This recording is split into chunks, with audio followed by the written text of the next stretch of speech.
Hello friend, આજે આપણે Gujarati authentic બેસનના લાડુ અથવા તો લીસા લાડુ બનાવશું. તેના માટે મેં 250 ગ્રામ બેસનનો લોટ લીધો છે અને તેને આપણે સરખી રીતના ચાળી લેવાનો છે. એકદમ વ્યવસ્થિત ચાળી લીધા પછી તેમાં આપણે એને 2 ચમચી ઘીનું મોણ એડ કરવાનું અને તેને સરખી રીતના મિક્સ કરી લેવાનું છે. અને એકદમ પ્રોપરલી મિક્સ થઈ જાય એટલે મુઠ્ઠી વળે તેવું આપણે મોણને એમાં એડ કરવાનું છે.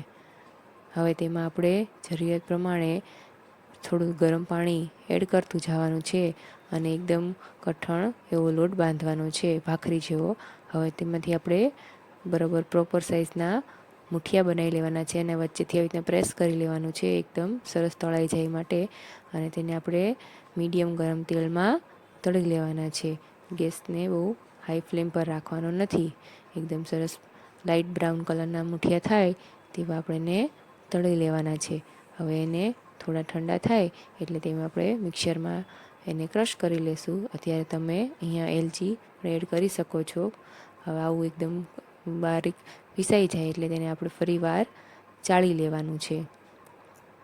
હવે આપણે પ્રોપરલી બધું ચાળી લીધા પછી હવે આપણે ચાસણી બનાવશું. એ માટે મેં 1 બાઉલ જેટલી ખાંડ લીધી છે અને અહીંયા અડધો બાઉલ એટલે કે ખાંડ ડૂબે એટલું પાણી લેવાનું છે અને આપણે એને ઉકળવા દેવાની છે અને આપણે એમાં 2 તારની ચાસણી બનાવવાની છે.